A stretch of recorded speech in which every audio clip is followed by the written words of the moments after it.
हम तो इतना जानते हैं कि महबूब की महफिल को महबूब सजाते हैं, आते हैं वही जिनको सरकार बुलाते हैं।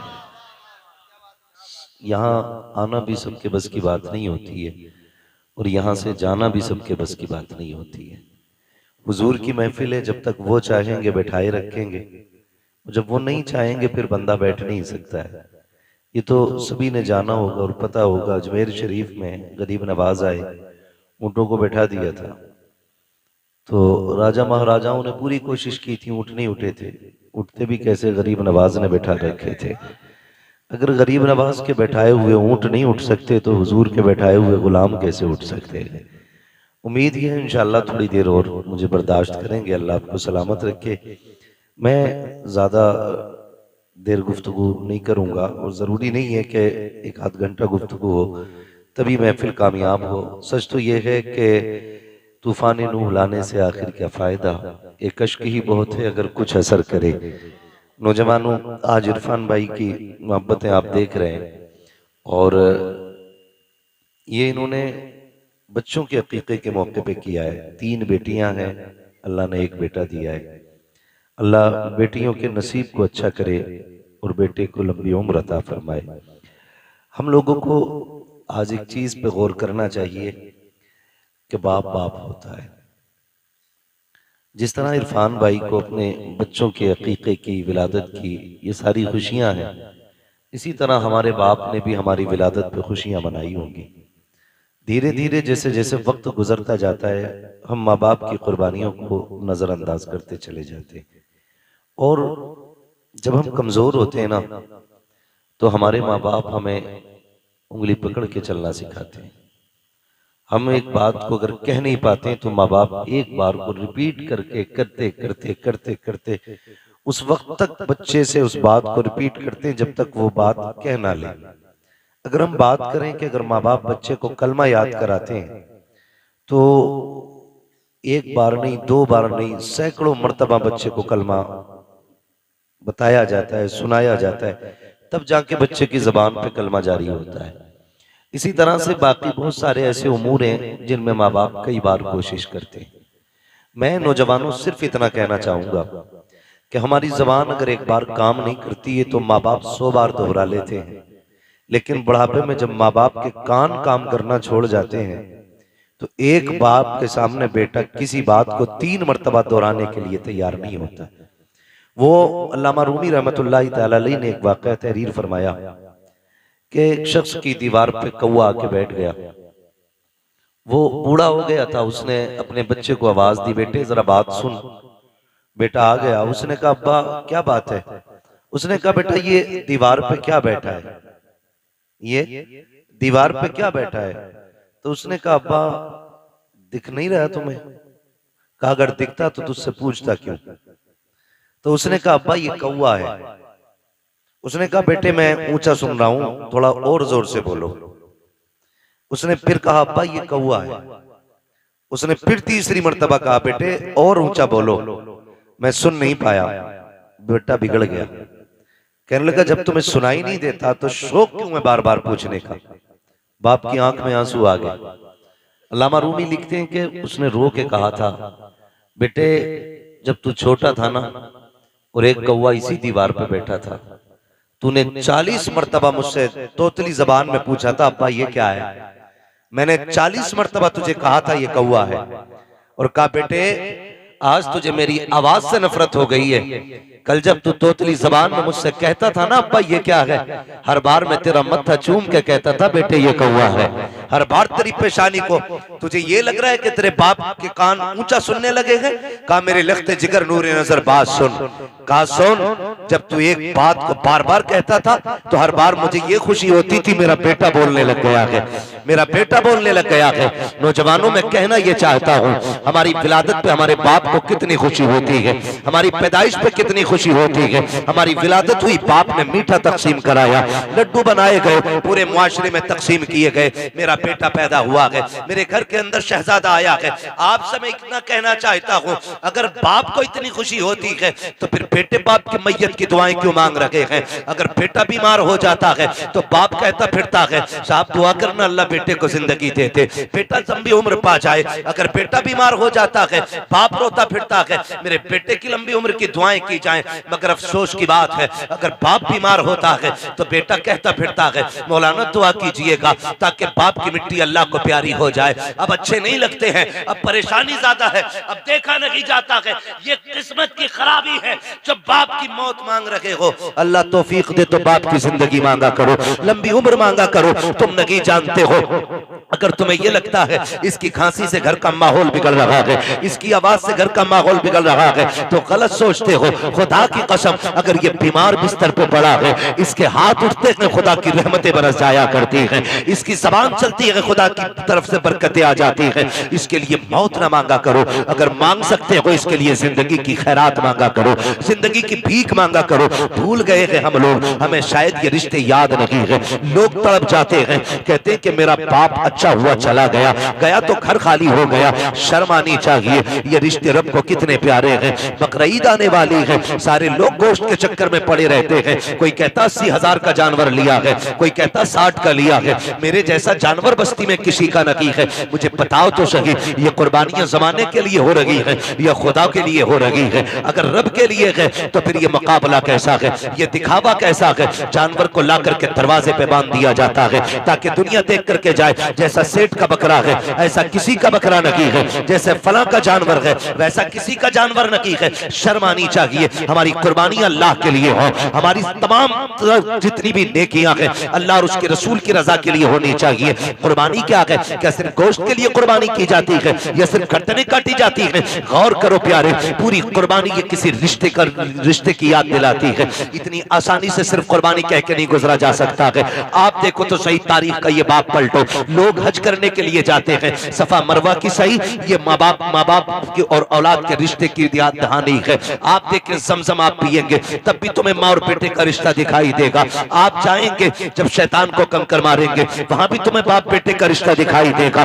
जब गर्दन पे छुरी चलाते हो जानवर की, गौर से देखना वहां भी बेटे का बाप का रिश्ता नजर आएगा। ये रिश्ता कितना अजीम है रब की बारगाह में। आप गौर तो करो प्यारे, आज हम ये समझ लेते हैं क्या किया दुनिया के बाप पालते हैं, हमारे बाप ने पाला तो कौन सा बड़ा काम कर दिया। हम नादान हैं, गलत कह रहे हैं इस बात को। उनसे पूछो जिनके पास बाप का साया नहीं है। जमीन कितनी तंग नजर आती है, खुशियां कितनी महदूद हो जाती है जब सर से बाप का साया चला जाता है। खुदा की कसम, अगर बाप होता है तो पता नहीं चलता जवानी कब आ गई है, और अगर बाप चला जाता है तो फिर जवानी मुश्किल से मैसर हुआ करती है। जिस उम्र में बस्ते और किताबें होनी चाहिए उस उम्र में हाथों में औजार आ जाते हैं, मैकेनिक बना दिया जाता है, होटलों के बर्तन आ जाया करते हैं। माँ बाप का न होना जिंदगी को तबाह बर्बाद कर देता है। अल्लाह ने माँ बाप जैसी दौलत दी है, नौजवानों उनकी इज्जत करना, उनकी खिदमत करना। जब तक माँ बाप होते हैं ये समझ लेना खुदा की रहमतें नाजिल होती रहती हैं। मैं तारीख का ये बाप पलटना चाहता हूँ। आप तारीख उठा करके देखिए, अल्लाह के खलील हजरत इब्राहिम अलैहिस्सलातु वत्तस्लीम, हजरत इब्राहिम की आप जिंदगी पढ़िए। आपने पूरी जिंदगी रब की बारगाह में इम्तिहानात पेश किए, क्यों ना करते? क्योंकि खलील है, अल्लाह के दोस्त हैं, कुर्बानियां पेश कर रहे हैं, इम्तिहानात की मनाजिल से गुजरते जा रहे हैं। आज जानवर कुर्बान करने की बात आती है। अभी बात बताई थी, जैसा कि कहा गया था, अभी मुफ्ती साहब ने बताया था कि जब कुर्बानी की बात आती है लोग बहाना कर देते हैं, कर्जा है नहीं कर सकते, पता नहीं है चटनी नहीं चल रही है, रोटी नहीं चल रही है। और अगर कोई बेचने लग जाए, अभी 1 लाख का मोबाइल खरीद लेगा, 70,000 का मोबाइल खरीद लेगा, लेकिन कुर्बानी के लिए 3500 रुपए देते हुए कलेजे फट जाया करते हैं। तुम्हें सोचना चाहिए, कुर्बानी अल्लाह की बारगाह में बहुत बड़ी इबादत है। फरमाया गया कुर्बानी के दिनों में कुर्बानी से बड़ी कोई इबादत नहीं है। अगर कुर्बानी की जगह पे आप एक सोने का ढेर भी अल्लाह की राह में खर्च कर दो तब भी अल्लाह उतना राजी नहीं होता है जितना तुम्हारी कुर्बानी से अल्लाह राजी हुआ करता है। इसमें बहाने ना बनाया करें, इसमें आप हीले तलाश करके ना निकला करें। तारीख का ये बाप पलटिए, शुक्र अदा करें अल्लाह ने जानवर की कुर्बानी मांगी है। अगर बेटे की कुर्बानी मांग लेता तो अल्लाह ने अपने खलील से बेटे की कुर्बानी मांगी, हमसे मांग लेता तो बकरा देने तैयार नहीं है। बेटे के मामले में फिर क्या होता? वो करीम है, उसने इब्राहिम खलीलुल्लाह की सुन्नत को जिंदा करने के लिए हमसे जानवर की कुर्बानी मांगी, जानवर की कुर्बानी जिंदा मांगी, जानवर की कुर्बानी मांगी है। और आप इस बात पे भी गौर करें, इस बात पे भी गौर करें, अगर आप मुसलमान हैं तो आपको आजमाया जाएगा। कहते हैं यार मुसलमान और हम पे मुसीबतें आ रही हैं। हाँ हाँ, आप मुसलमान हैं तो आप ही को आजमाया जाएगा। वो कहा था किसी ने शहादत गए उल्फत में कदम रखना है। लोग आसान समझते हैं मुसलमान होना, जब आपने कहा है ना ला इलाहा इल्लल्लाह, तो फिर अब इम्तिहान से भी गुजरना पड़ेगा, आपको इम्तिहान देना पड़ेगा। और आप ही नहीं, सबने इम्तिहान दिए। मेरे नबी फरमाते सबसे ज्यादा मुझे आजमाया गया है, सबसे बड़े बड़े इम्तिहानात मेरे रहे, मेरे महबूब के सबसे बड़े इम्तिहानात रहे। लेकिन हुजूर ने इम्तिहानों में क्या किया, तारीख गवाह है। किसी ने पत्थर मारे, मेरे हुजूर ने बदले में पत्थर नहीं मारा। किसी ने सितम किए तो हुजूर ने बद्दुआ नहीं की। मक्के से निकाले गए, लेकिन हुजूर ने कभी बद्दुआ के लिए हाथ नहीं उठाए। यहां तक कि ताइफ में पत्थर लगे, हुजूर के हाथ उठ गए। हाल क्या था, जूतियां खून से भरी हैं, बदन कपड़े खून से शराबोर है, चेहरे से खून बह रहा है, लेकिन हाथ उठे तो यही कहा था, मालिक इन्हें अजाब न देना, इन्हें बख्श दे, मालिक इन्हीं की नस्ल से दीन के अलंबरदार पैदा फरमा दे। ये हमारे हौसले हैं, ये हमारे मामलात हैं। जरा से इम्तिहान आता जाए, लोग को कलेजे फट जाते हैं। हम मुसलमान हैं, हम पे ये सितम हो रहा है, हम मुसलमान हैं, हम सताए जा रहे हैं, कहाँ है अल्लाह की मदद नहीं आती, कब आएगी अल्लाह की मदद। ओ भाई, इम्तिहान की घड़ियां हैं, इनको जरा संभल के पार करना है। जो इम्तिहान में पार हो जाता है, इम्तिहान पास कर जाता है, समझ लेना दुनिया भी कामयाब है, आखिरत भी कामयाब है। कैसे कैसे आजमाया जाता है, यही अल्लाह के खलील है। आपको कैसे आजमाया गया, जंगल में रखा गया, अल्लाह के खलील ने सब्र किया, फिर क्या किया गया, लोगों ने बहुत सताया, परेशान किया, आपने बुत तोड़े, लोग दुश्मनी पे आमादा हो गए, यहां तक कि नारे अमरूद को तैयार किया गया। आग इतनी तेज थी, इतनी तेज थी कि परिंदा कोई ऊपर से गुजरता तो वो गिर जाया करता था और मर जाता था उसकी तपिश से। अल्लाह अकबर, तारीख का ये बाप पलटते चले और देखते चले। जब उसी नमरूद की आग में डालने की बारी आई, हजरत जिब्रील अमीन ने आके कहा था, इब्राहिम रब के खलील हो, मैं रब की बारगाह तक जाता हूं, अगर कोई जरूरत हो तो बताएं। आप मंजनीक के अंदर रखे हुए हैं, ये नहीं कहा था जिब्रील देखो सामने आग है, मैं मंजनीक में हूं, कहा था कि मैं जानता हूं, मेरा रब भी जानता है, मुझे कोई जरूरत नहीं है। कहा फिर अपने रब ही से कह दो, कहा जो सब जानता है उससे कहने की जरूरत क्या है, जिसमें वो राजी है उसमें मैं राजी हूं। ये कह के आप राजी हो गए। जब नारे नमरूद में डाला गया, अल्लाह ने आग को ठंडा होने का हुक्म दिया, आग ठंडी और सलामती वाली हुई। आप नारे नमरूद में रखे, बाहर तशरीफ लेकर के आए। उसके बाद फिर आप हजरत सारा के साथ अपना वतन छोड़ देते हैं। बहुत लंबा वाकया है, बादशाह ने पकड़ा। फिर उसके बाद बदले में आपको हजरत हाजरा भी तोहफे में पेश की गई। हजरत हाजरा से आपने निकाह किया। जब कोई औलाद न थी, अल्लाह ने हजरत हाजरा से एक बेटा अता फरमाया। जब एक बेटा पैदा हुआ, आपकी मोहब्बत ज्यादा हो गई, फरिश्ते बातें करने लगे, मालिक ये तेरा खलील है, तेरा दोस्त है, लेकिन अपने बेटे से बहुत ज्यादा प्यार करता है। रब ने फरमाया, इब्राहिम का जी रब्बे जलील का बेटे को अपने आप से दूर कर दो। कहा क्या करना है मालिक, का ऐसी वादी में छोड़ के आओ जहां पे कोई आबादी ना हो। हजरत इब्राहिम खलीलुल्लाह ने बेटे को लिया, आज वहां लेकर के आए जहां आज काबा मौजूद है। उस जमीन पे बीवी बच्चे को लेकर के आए। तारीख का ये बाप बड़े सुनहरे अल्फाज में लिखा हुआ है, बहुत गौर से सुनना प्यारे, और जाकर के बहन बेटियों को भी ये बाप सुनाना। हजरत इब्राहिम खलीलुल्लाह जब उस जंगल में आए जहां पे दरख्त का साया तक नहीं था, हरियाली तक नहीं थी, काले पत्थरों की पहाड़ियां हैं, दूर दराज तक कोई नहीं है। अल्लाह के खलील ने बीवी बच्चे को जब छोड़ा है और छोड़ के जाने लगे हैं, हजरत हाजरा ने दामन पकड़ा, साथ चलने लगी है। मुअर्रिखीन ने लिखा है 3 मील तक दामन पकड़ के हजरत हाजरा चली है और ये पूछती जा रही थी, अल्लाह के खलील बताते तो जाओ, क्यों छोड़ के जा रहे हो, कोई खता हो गई है, बताओ तो सही, क्यों छोड़ के जा रहे हो, क्या बात है, अपनी मर्जी से छोड़ के जा रहे हो या रब के कहने से छोड़ के जा रहे हो। ये हजरत हाजरा कहते कहते 3 मील तक दौड़ी है। तारीख कहा है, खुदा की कसम एक जुमला भी हजरत हाजरा ने नाशुक्री का नहीं कहा था।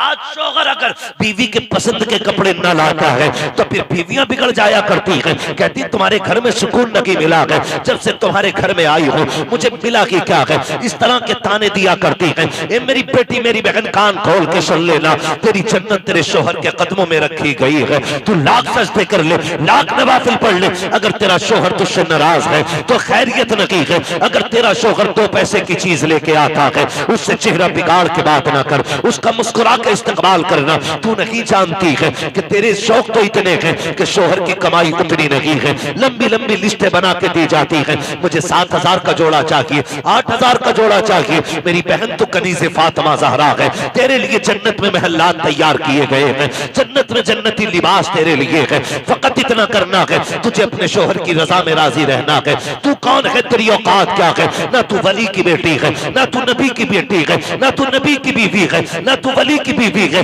तारीख का ये बाप पलट के तो देखो, हजरत हाजरा को अल्लाह का खलील छोड़ के जा रहा है, जंगल में छोड़ के जा रहे हैं। कोई दरख्त नहीं है, कोई साया नहीं है, जंगल की जंगल है। 3 मील तक दौड़ी है, दामन पकड़ के दौड़ के कहा था खलील ये तो बता के जाओ क्यों छोड़ के जा रहे हो? इतनी सी खजूरें, इतना सा पानी, ये किसके सहारे है? अल्लाह के खलील की आप तारीख पढ़िएगा, आग में डाले गए हैं, अल्लाह के खलील नहीं रोए हैं, वतन छोड़ा है नहीं रोए हैं, नमरूद की फौज ने पीछा किया है नहीं रोए हैं। लेकिन जब बेटे को जंगल में छोड़ के जा रहे हैं, लोग कह दिया करते हैं मेरे बाप का रिश्ता की क्या है, मेरा बाप मुझसे प्यार नहीं करता है। गैरत आनी चाहिए। खुदा की कसम वो खलील जो नमरूद की आग से लग कर के नहीं रोया, वो खलील जो आग में डाला गया तब आंसू नहीं आए, दुश्मनों ने पीछा किया तब नहीं रोया। लेकिन आज जब बेटे को छोड़ के जा रहे हैं, आंख से आंसू टप टप गिरते जा रहे हैं। शरीक हयात ने कहा था अल्लाह के खलील बताते तो जाओ, इस जंगल में क्यों छोड़ के जा रहे हो?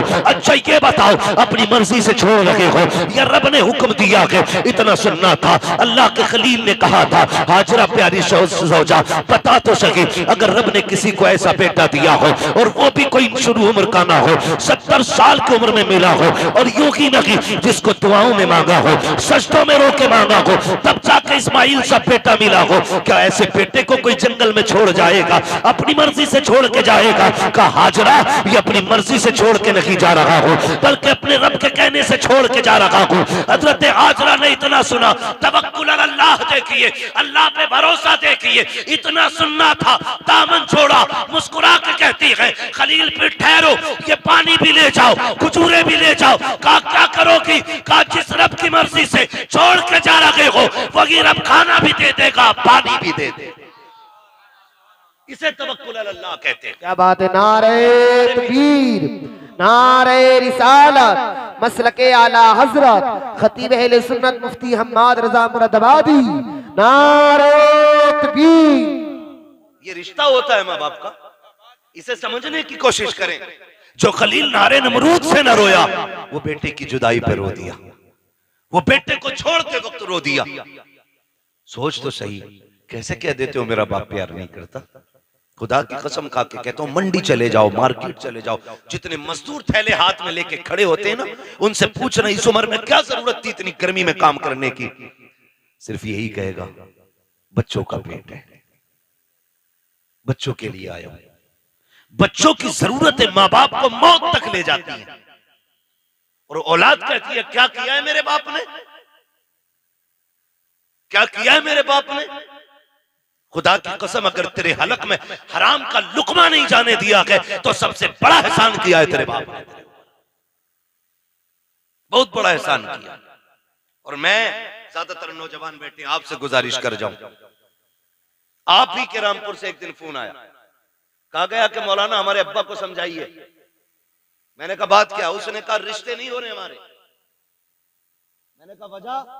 उसने कहा वजह यह है कि जो भी रिश्ता करने आता है वो ये पूछता है कि तुम्हारा बाप क्या करता है, या मेरे बाप से पूछता आप क्या करते। तो जब वो कहते हैं हम रिक्शा चलाते, तो रिश्ते करने वाले लौट के चले जाते। तो उसने कहा हमें गैरत आ रही है, हमारा बाप रिक्शा चला रहा है। मैंने कहा ठंडे दिमाग से सोच, शाम को तेरा बाप आता है तो कपड़े पसीने में भीगे होंगे। कहा हाँ। तो मैंने कहा उसके तलवे चूमा कर, वो पसीना बहा के कमा के लाता है, किसी का खून बहा के कमा के नहीं लाता है। हमारी दुनिया को हो क्या गया है? हमें करोड़पति चाहिए, चाहे दलाल हो, रिश्वतखोर हो, ब्याज लेने वाला हो, हराम की दौलत इकट्ठे करने वाला हो। ये चार चांद कब तक? जब तक मौत नहीं आ रही। जिस दिन मरोगे तो याद रखना, गरीब की भी कब्र वही बनती है जहां अमीर की बनती है। फिर इतराना किस बात पर है? नौजवानों, अपने मजदूर बाप की इज्जत करना, मजदूर बाप की इज्जत करना। उसने कम से कम तुम्हें हलाल के लुक़्मे खिलाए। फरमाया गया जो हराम के लुक़्मे खा के पड़ेगा जिस्म, वो जहन्नम का ईंधन बनाया जाएगा।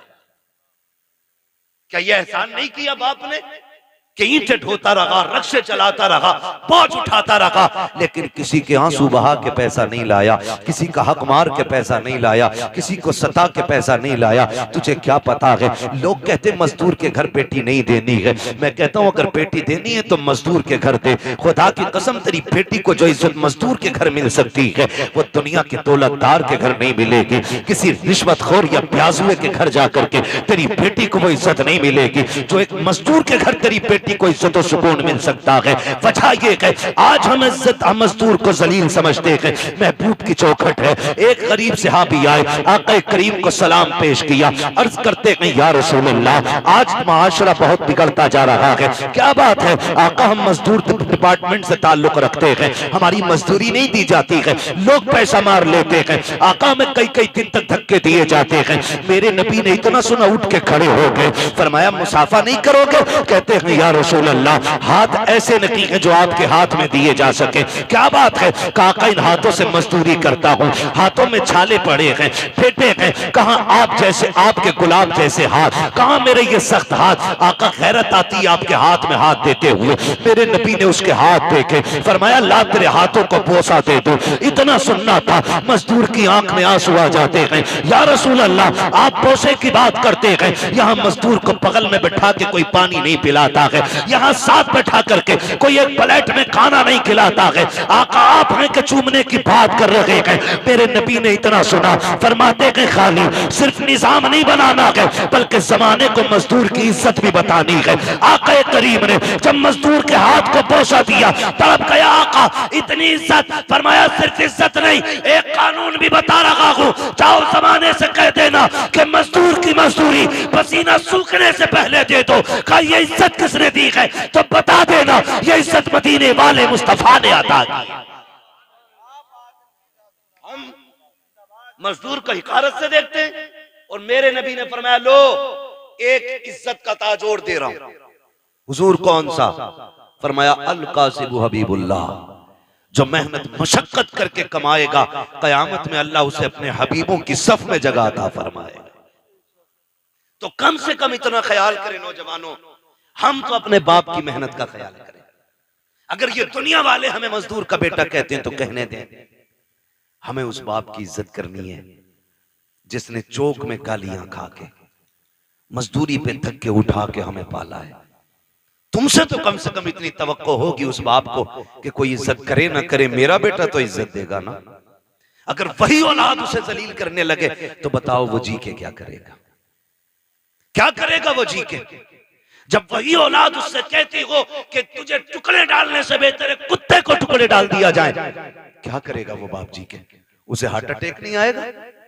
उसे हार्ट अटैक नहीं आएगा? वो रोएगा नहीं अपनी कमनसीबी पे? क्या वो भूल गया होगा उन दिनों को जब तुझे गोद में उठा के वो गली गली फिरता रहा? मुझे बताओ, तुझे सर्दियों में बुखार आया, बाप ने सारे कंबल तुझे उड़ाए, खुद ठंडी में ठिकरता हुआ मंडियों के, गलियों के, बाजारों के, हॉस्पिटलों के चक्कर लगाता रहा, खुद मर गया लेकिन बेटे को जिंदगी दे गया। लाजिम है हर बेटे पे अपने माँ बाप की इज्जत करे, अपने माँ बाप की इज्जत करे। पढ़े तारीख, आप कभी ये नहीं कह सकते अपने बाप से आपने क्या किया मेरे लिए। खुदा की कसम जितना एक बाप कर देता बेटे के लिए, कोई तुम्हारे लिए उतना नहीं कर सकता। मैं तो चैलेंज के साथ कहता हूं, एक बाप को तोलने के लिए ना खुदा की कसम जिंदगियां कम पड़ जाएंगी, लेकिन बाप की मशक्कतों का अंदाजा नहीं लगाया जा सकता। आप भी जानते हैं एक आदमी को अपना पेट पालने में कितनी मुश्किल आ सकती है। कोई मुश्किल बात है एक आदमी को पेट पालना? कोई मुश्किल बात नहीं है और कोई मशक्कत भी नहीं। अकेला बंदा कहीं भी खा पी के गुजारे कर लेता है। लेकिन दुनिया भर की सहूलतें बाप औलाद के लिए उठाता है, औलाद के लिए उठाता है। बेटा पैदा हो मीठा तकसीम करता है, जवान हो जाए तो निकाह की तैयारियां करता है। हाँ, आप देखें ना मास्टर इरफान साहब, इन्होंने इतना खर्च किया। मैं कहता हूं कि अगर और इनका बेटा ना इनकी दवा के लिए सिर्फ इतना खर्च कर देना जितना आज इन्होंने किया अपने बच्चों के लिए, तो शायद बड़े सुखी रहेंगे। लेकिन हम भूल जाते हैं, हम अपने बाप की दौलत को अपनी समझते हैं, लेकिन अपनी दौलत को बाप की दौलत नहीं समझते। ये कड़वी सच्चाई है। जो बाप कमाता रहा है, तुम अपनी मर्जी से फर यारों में उड़ाते रहे, फर उड़ाते रहे। अब्बा आज मेरा बर्थडे है, अब्बा आज मैं पास हुआ हूं, यारों को पार्टी देनी है। वो कैसे कमा के लाता रहा उसने तुमसे नहीं बताया। जो तुम मांगते रहे वो देता रहा। उसने बुढ़ापे में इतना कहा था, बेटे खांसी बढ़ गई है, एक सिरप चाहिए। तुमने मुंह बिगाड़ के कहा, तुम्हारे खर्चे उठाऊं या औलाद के खर्चे उठाऊं? लोग कहते हैं बाप उस दिन मरा जिस दिन सांसें रुकी। मैं कहता हूं नहीं, ये तो उस दिन मर गया था जिस दिन बेटे ने हाथ रोक लिया था, उसी दिन बाप मर गया था। खुदारा बदलो अपने आप को, अपने बाप की इज्जत किया करो। और दुनिया में तुम्हारे बाप को कोई इज्जत नहीं देता, तुम इज्जत दे के बताओ कि तू किसी की नजर में जलील होगा, लेकिन मेरी नजर में तेरी इज्जत एक बादशाह से ज्यादा है। ये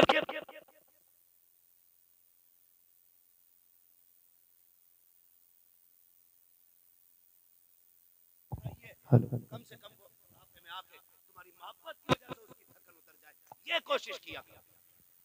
अक्सर नौजवान मेरे सामने बैठे, अल्लाह करे हर नौजवान अपने बाप की इज्जत करने लग जाए, बाप की इज्जत करने लग जाए। हम तो ये सोचते हैं ना, ये सोचते हैं ना जो भी कमाया वो हमारा है, हमारे बाप का कुछ नहीं है। नहीं, ख्याल करो यार, ख्याल करो।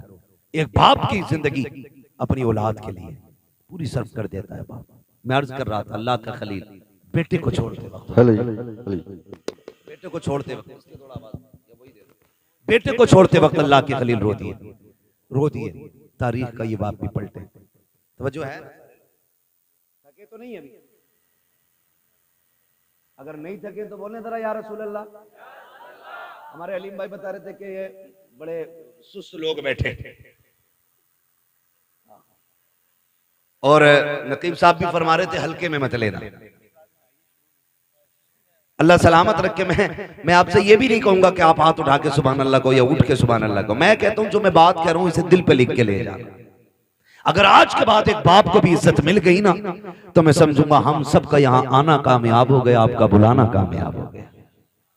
बस यही कोशिश रहती है। मेरी तकरीर तबे यार को बेचैन करती है, सबब के आगे वही कहता हूं जो दिल पर गुजरती है। मुझे बहुत दूर से बुलाया है, मैं बजाहिर तो मुरादाबाद का हूं, और लेकिन पूछा मुफ्ती साहब क़िबला से, अपने भी घर आना पड़ता तो जहाज से ही आना पड़ता। हाँ, बिना फ्लाइट के अपना घर भी मैसर नहीं होता है। अल्लाह ने ये ड्यूटी लगा रखी है, जब तक वो चाहेगा ये नौकरी अंजाम देते रहेंगे।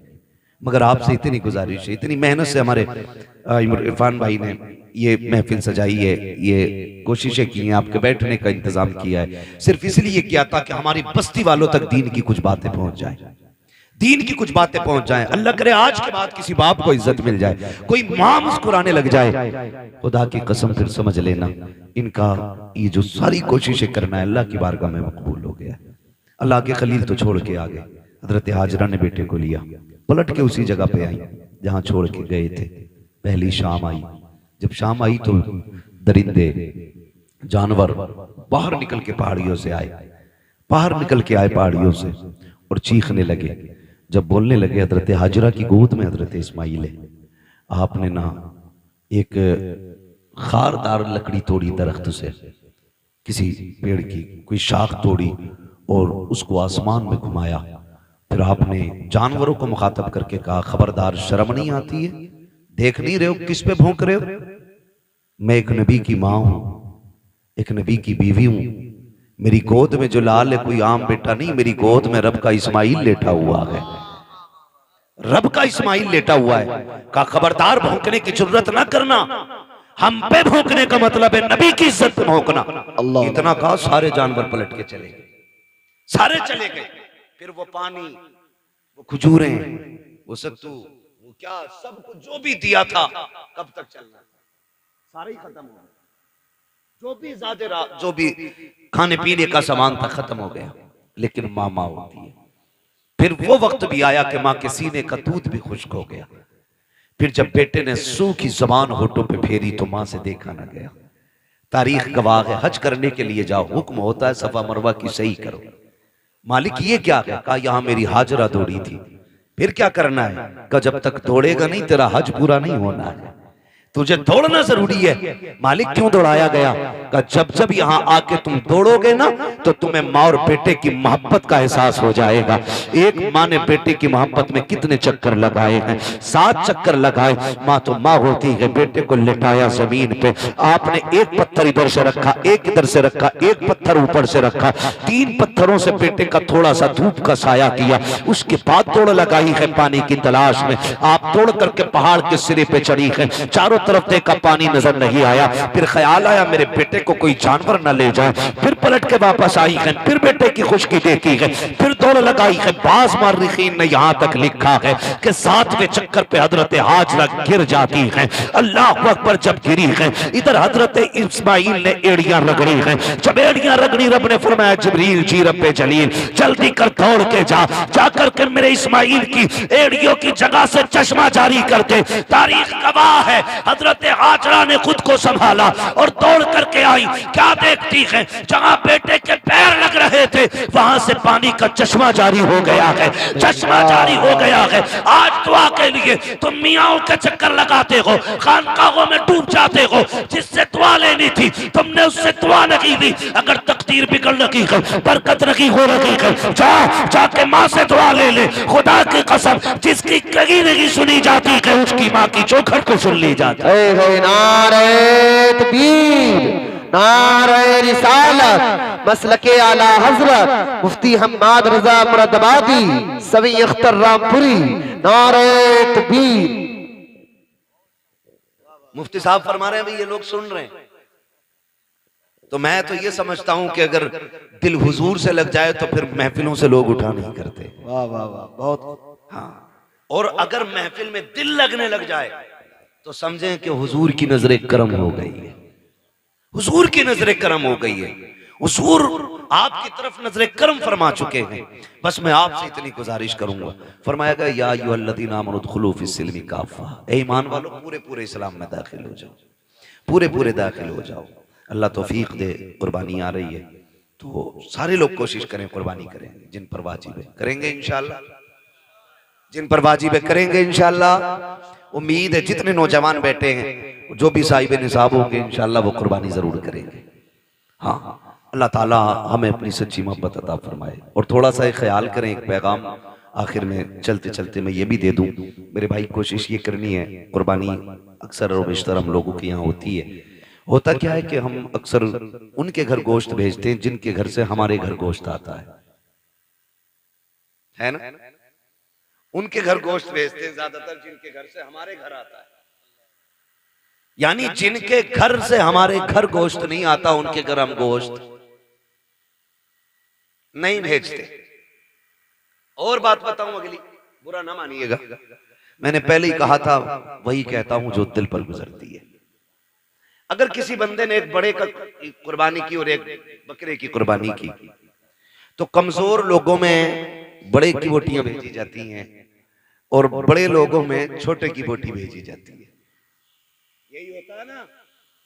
हाँ, कहेंगे भी नहीं हाँ, क्योंकि शर्म आती है। मैं तो ये नहीं कह रहा कि आप करते, लेकिन होता है कुछ जगह पे ऐसा। मैं आपसे ये कहूंगा यार, वो भाई अल्लाह तौफीक दे। तो पहली बात तो ये कि 4-4 बोटियां बांटने का रिवाज है, 8-8 बोटी बांट रहे हैं, कम से कम इतनी तो दो जो कम से कम एक वक्त का खाना हो जाए किसी के घर का। कुछ जगहों पे तो हजरत मसला ये है कि बकरीद के गोश्त से मुहर्रम का हलीम बनाते हैं। ये कंडीशन हमारी कौम की है। कुर्बानी के बाद ऐसा फ्रिज में पैक करते हैं कि मुहर्रम की 9 तारीख को ही निकलता। बड़े सनीचर लोग हैं भाई। डॉक्टर से पूछो तो गोश्त जितना बासी होता जाएगा ना उतनी बीमारियां उसमें बढ़ती चली जाती हैं। और दही जितना बासी होता जाएगा उतना मुफीद होता जाता है। कई बार तो खा खा के लोग बीमार हो जाते हैं। मैं तो कहता हूं कुर्बानी की बरकत है, वरना लोग मर जाएंगे इसे खा के। कितना वक्त रह जाता है कुर्बानी से मुहर्रम तक का? 1 महीना ना, 30 दिन कुछ थोड़ा थोड़ा निकाल के खाते रहते। अल्लाह पे भरोसा रखो यार, जो आज दे रहा है वही आपको कल भी देगा। बोलो देगा कि नहीं? अच्छा, आपने देखा होगा कि ये जो परिंदे उड़ते हैं रोज सुबह सुबह, शाम को जब आते हैं कुछ बचा के लाते हैं या खाली खा के आ जाते हैं? क्या करके आते हैं? बोल सकते हैं तो बोले सर, अल्लाह ने ज़बान दी है तो। खा के आ जाते हैं ना, रख के तो नहीं लाते। अगले दिन फिर उड़ते हैं, फिर खा के आते हैं। और ताज्जुब की बात यह है कि भूखे जाते हैं और पेट भर के वापस आते हैं। इनका कोई खेत है, बिजनेस, मंडी? अच्छा, इतनी तपिश, इतनी गर्मी है अभी कि हर जगह पानी भी मैसर नहीं है। आदमी को 24 घंटे पानी ना मिले पागल हो जाए। जंगलों में पानी नहीं, लेकिन परिंदे फिर भी जिंदा हैं। फिर वो जिंदा कैसे? पानी कौन देता है? अल्लाह देता है ना। वो रोज खा के उड़ के आ जाते, छोड़ के नहीं आते, क्योंकि उनका भरोसा ये है कि हमें रब देने वाला है। क्या बात है भाई, बहुत अच्छा है। रब देने वाला है। जानवरों का भरोसा अल्लाह पर है। इंसान 1 महीने के लिए रख के पड़ा। ये तो कुर्बानी का है। लोगों ने जन्नत का उठा के रखना शुरू कर दिया था, तो अल्लाह ने वो बंद कर दिया था। आपको अल्लाह ने अगर दिया है तो फ्रिज में ना भर। कितने ऐसे लोग आज भी हमारे मुआशरे में हैं जिन्हें साल साल भर गोश्त खाने तक की तौफीक नहीं होती। वजह इतनी ये है, कंजूस नहीं है, कमजोर लोग हैं, मजदूर लोग हैं, महंगाई ने कमर तोड़ दी है। किसी के आगे बेटियां जवान हैं, किसी के घर में बेटे परेशान है, किसी को बीमारी ने घेर रखा है, कोई मुसीबत में है, कोई आजमाइशों में है, कोई बीमारियों में है। इस वजह से कितने लोग गोश्त नहीं खा पाते हैं। अल्लाह ने तुझे तौफीक दी है। ओ यार, अगर तूने बकरे की कुर्बानी की है, अमीर तो 8वें दिन 10वें दिन बकरा खा ही लेता है, कभी उस गरीब के घर भी बकरे का गोश्त भेज दिया करो। जिसके बच्चे बाप से कहते हैं बकरे का गोश्त हमने नहीं खाया है, कभी हमको भी बकरे का गोश्त खिलाया जाए। कई बार मजदूर गरीब मंडी गया है, कई बार दुकान जाकर के लौट आया है, का बेटे गया तो था 700-800 का रेट था, इतनी तो तेरे बाप की मजदूरी भी नहीं है, जितने का गोश्त था ये सोच करके बाप लौट आता है। तुम्हें रब ने अगर तौफीक दी है, अगर तुमने छोटे की कुर्बानी की है अल्लाह की रजा के लिए, कभी उन गरीबों के घर दे दो जिनके यहाँ कभी गोश्त नहीं गया है। खुदा की कसम खा के कहता हूँ, तूने 4 बोटी अगर अमीर के लिए दी है, चर्चों के लिए दी है, ताल्लुकात के लिए दी है, सिर्फ वाफा के लिए दी है, तो ये 4 दिन के लिए है, खत्म हो जाएगा। अगर तूने वही बोटियां किसी गरीब की दिलजोई के लिए दी है, खुदा की कसम मर के कयामत में आना, अल्लाह तुझे इज्जतों के ताज अता फरमा। भाई वाह वाह वाह, जिंदाबाद जिंदाबाद, बहुत खूब। गोश्त उन्हें दे जिनके यहाँ हुआ ही ना हो। कई बार ऐसा होता है जिनके घर कुर्बानी हुई है, 2 क्विंटल में से 50 किलो इसके घर रखा, और मोहल्ले वालों ने भी एक तसला भेज दिया। और कितने गरीब ऐसे होते हैं कि बकरा ईद के घर दिन भी उनके घर में दाल बनती है। इसे ईद कहते हो? तेरी बस्ती के अंदर अगर एक बंदा भी ईद के दिन चटनी से खाएगा तो तुझे गैरत से मर जाना चाहिए। अल्लाह तौफीक दे तो ये गरीबों में तकसीम करेगा। आपके घर के होते हुए किसी घर में दाल या चटनी नहीं। आज ये रब की दावत का दिन है, रब की दावत का दिन है। हर घर में गोश्त की खुशबू आनी चाहिए, हर घर में तकसीम करें। और याद रखिए, जो अल्लाह के लिए करता है फिर अल्लाह कभी उसको गिरने नहीं देता है, गिरने नहीं देता है। और वो लोग बेवकूफ हैं जो उठा के रखते हैं। जब बर्तन खाली होता तभी नया भरा जाता है, जब पहले से भरा होता तो फिर उसमें जगह ही नहीं होती, वो भरेगा कहां से? आप खाली करते रहो, मेरा रब तुम्हारे बर्तनों को भरता रहेगा। जो खर्च करना नहीं जानते उन्हें कमाइयों का भी तरीका नहीं आता है, कमाई का भी तरीका उन्हीं को आता है जो खर्च करना जानते हैं। आप अपनी कमाई में गरीबों का हिस्सा रखें। कुर्बानी आ रही है, सारे लोग कुर्बानी करें। अल्लाह तौफीक दे, अपने बच्चों को दीन की तालीम दे। जिस तरह हमारे इरफान भाई ने अपने बेटों के अकीक़े की खुशी में, बेटियों की खुशी में माशाअल्लाह खुश नसीब है। फरमाया गया अल्लाह जिसे 3 बेटियां दे और वो पाल पोस के उन्हें इज्जत से रुखसत कर ले, हुजूर ने फरमाया वो बंदा जन्नती होता है, वो बंदा जन्नती होता है। और फिर अल्लाह ने 3 बेटियां दी हैं, मुज्दा मुकम्मल है। यहाँ तक कि 2 बेटियों के लिए भी खुशखबरी है, 1 बेटी वाले के लिए भी खुशखबरी है। लेकिन सबसे पहले 3 का तज़किरा आया था। अल्लाह ने 3 बेटियां दी हैं, 1 बेटा दिया है। अल्लाह आपको भी बेटी बेटा देना। तो मैं तो ये कहता हूँ कि बेटी पे भी उतनी खुशी किया करो जितने बेटे की पैदाइश पे खुशी करते हो। इसलिए कि याद रखना, कभी कभी बेटे वो काम नहीं करते जो बेटियां काम कर जाया करती हैं। और बेटियों की मोहब्बत बाप से हमेशा जुदा होती है। बेटी के प्यार को बेटों का प्यार नहीं लगा करता है। आप भी जानते होंगे, आपसे जितनी मोहब्बत आपकी बेटी करती है उतना आपका बेटा नहीं करता होगा। इसलिए कि बेटियां तड़प जाती हैं बाप के बगैर, पूरी जिंदगी वो सिर्फ बाप के चेहरे की मोहताज रहती हैं। और फिर अल्लाह ने बेटी की मोहब्बत भी बाप के दिल में कैसी डाली है। मेरे नबी ने खातून जन्नत को सीने से लगा के कहा था, मेरी फातिमा मेरे जिगर का टुकड़ा है। जिस दिन मेरे नबी ने कहा मेरी फातिमा मेरे जिगर का टुकड़ा है, उस दिन से आप जाकर के मंडी में देखो, सफेद बालों वाला रक्षा चला रहा होगा, कमर झुकी है लेकिन मजदूरी कर रहा होगा। क्या बात है चाचा, क्यों मजदूरी कर रहे हो? कहा बेटी को रुखसत करना है। ये बाप तो कत्ल कर देता था, ये बाप तो दफन कर देता था इस बेटी को। आज इस बेटे बाप के दिल में बेटी का प्यार कितना आ गया है। खुदा की कसम बुढ़ापे में मजदूरी कर रहा है ताकि बेटी को इज्जत से रुखसत कर सके। और जब घर आता है ना तो सारी थकन बेटी का चेहरा देख के उतर जाया करती है। ये प्यार अल्लाह ने बेटियों का दिल में जिंदा रखा है, ये कायम किया है। जब बेटी शुरू में पैदा होती है तो बाप को बोझ लगती है, जैसे जैसे दिन बढ़ते जाते हैं वैसी वैसी बेटी की मोहब्बत के दिल में चिराग रोशन होते चले जाते हैं। फिर यही बेटी जब रुखसत होती है तो बाप किसी की मैयत पे इतना नहीं रोता जितना बेटी की रुखसती पर रोया करता है। ये प्यार किसने पैदा किया है? ये रब ने पैदा किया है। अल्लाह बेटा दे तब भी खुशी मनाओ, बेटी दे तब भी खुशी मनाओ, इसलिए कि बेटा नेमत होता है, बेटियां खुदा की रहमत हुआ करती है। नेमत का हिसाब दोगे, रहमत का हिसाब नहीं होगा। और फरमाया गया कि बेटियां बाप के लिए जहन्नम की और बाप के दरमियान दीवार होती है। जिनको बेटियां रब ने दी है, सिर्फ बेटी नहीं दी गई है बल्कि उसे जन्नत का परवाना दे दिया गया। अल्लाह हमें बेटियों की इज्जत करने की तौफीक अता फरमाए, बेटियों से प्यार करने की तौफीक अता फरमाए। हम अपने बेटे बेटियों की खुशी में इसी तरह की महफिलें बात करते रहे। बस जो हुए अगलात उनको माफ फरमाए रब्बे कायनात। जिंदगी ने दिया साथ, फिर होगी मुलाकात, चमन रहा फूल खिलेंगे, जिंदगी रही फिर मिलेंगे। मुसाफिर हम भी, मुसाफिर हो तुम भी, किसी मोड़ पर फिर मुलाकात होगी। फकीरान आए सदा कर चले, सदा खुश रहो ये दुआ कर चले। सारे लोग कलमा शरीफ पढ़ लीजिए, ला इलाहा इल्लल्लाहु मुहम्मद रसूलुल्लाह। मेरी सारी बातें याद रखेंगे, माँ बाप की इज्जत करेंगे इंशाल्लाह। सारे बोले इंशाल्लाह और जोर से। अपनी जिंदगी में अपने बाप को दुख नहीं होने देना है। कोई हमारे बाप को इज्जत दे ना दे, हम अपने बाप को इज्जत देंगे। दुनिया कितना भी नीचा समझे लेकिन हम अपने बाप को यह एहसास दिलाएंगे कि हम अपने बाप को एक बादशाह से ज्यादा इज्जत देते हैं।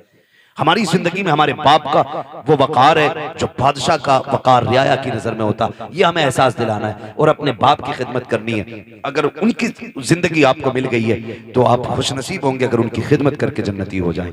आपकी कमाई अगर बाप पे लग रही है तो आप नसीब वाले हैं। किसी की कमाई कुत्तों पे लगती है, किसी की कमाई मुकदमों में लगती है, किसी की कमाई झगड़ों में लगती है, किसी की कमाई बीमारियों में लग जाती है। नसीब वाले हैं जिनकी कमाई माँ बाप के काम आ जाया करती है। अपनी कमाई का हिस्सा अपने माँ बाप पे खर्च कीजिएगा। दूसरी बात मैंने कही थी, कुर्बानी आ रही है, जिन पे कुर्बानी वाजिब है वो सारे लोग कुर्बानियां करें। तीसरी बात एक और ये भी कही मैंने कि खुदारा अपने दुश्मनों को माफ करने का हौसला पैदा करें। अगर आजमाइशें हों अल्लाह की तरफ से, कोशिश ये करें कि हम इस आजमाइश में मुकम्मल उतरेंगे। मुसीबत आए सब्र करना है, अल्लाह इज्जतें दे शुक्र करना है। शुक्र करने के तरीके ये होते हैं, अल्लाह ने दौलत दी है तो अल्लाह का जिक्र किया जाए, अल्लाह को राजी किया। ये नहीं कि प्रधान के बेटे पे दौलत आ गई तो वो डीजे न बजा रहा है, लड़कियां नचा रहा है ला करके। ये कोई कमाल नहीं है। मौत आनी है, मौत आनी है, सबको मरना है। पैसा तो अगर बात की जाए तो सभी पे होता है, लेकिन सबकी दौलत दौलत उस्मानी नहीं होती है। दौलत उस्मानी वो होती है जो अल्लाह और उसके रसूल के नाम पे खर्च की जाती है। अल्लाह और उसके रसूल के नाम पे जो दौलत खर्च की जाती है, तो कोशिश ये करें हम अपनी कमाई को हराम जगह नहीं हलाल जगह खर्च करेंगे ना इंशाअल्लाह। ऐसे सारे नौजवान वादा करते हैं इंशाअल्लाह माँ बाप की इज्जत करेंगे, रिश्तों का ख्याल करेंगे। याद रखिएगा, मैंने कहा जैसे इरफान भाई ने आज अपने बच्चों की खुशी मनाई है ना, हमारे बाप ने भी हमारी विलादत की खुशी मनाई होगी। इतनी खुश हुए होंगे वो, बल्कि इनसे भी ज्यादा खुश हुए होंगे। हर कोई यही अपने बारे में तसव्वुर करे तो कोशिश ये करें हमें अपने माँ बाप को दुख नहीं देना है। कुर्बानी में जब गोश्त की बारी आए तो तकसीम करना है, दो दो बोटियां नहीं, कम से कम इतना देना है कि किसी के एक घर की किसी दिन की हंडिया हो जाए। कभी कभी ना तो किसी के लड्डू किसी के घर की मुसीबत बन जाते है ना। किसी मोहल्ले में बेटा पैदा हुआ किसी के, तो 2 लड्डू भेज दिए, तो घर में बच्चे 4, लड्डू 2। या तो इस हिसाब से लड्डू दिया करो जितने मेंबर हैं उतने दे दो। तो कभी कभार लठियां चल गई घर में, आग लगे ऐसे लड्डुओं को भाई जो किसी के घर का चैन उड़ा दे। अगर दिया भी करो तो इतना दिया करो कि किसी के घर में झगड़ा ना। समझ रहे मैं जो कुछ कहना चाह रहा हूं? 4 बोटी नहीं देनी है, कम से कम इतना दो कि एक वक्त गरीब के घर की हंडिया हो जाए। इतना कम से कम दिया करो। अल्लाह ताला हमें महबूब के तरीके पे अमल करने की तौफीक अता फरमाए। वो मालीना इल्लल बलाग। सारे लोग मेरे साथ पढ़ लें, अस्तगफिरुल्लाह रब्बी मिन कुल्लि ज़ंबिन व अतूबु इलैहि। वो मालीना इल्लल बलाग। अस्सलामु अलैकुम व रहमतुल्लाहि।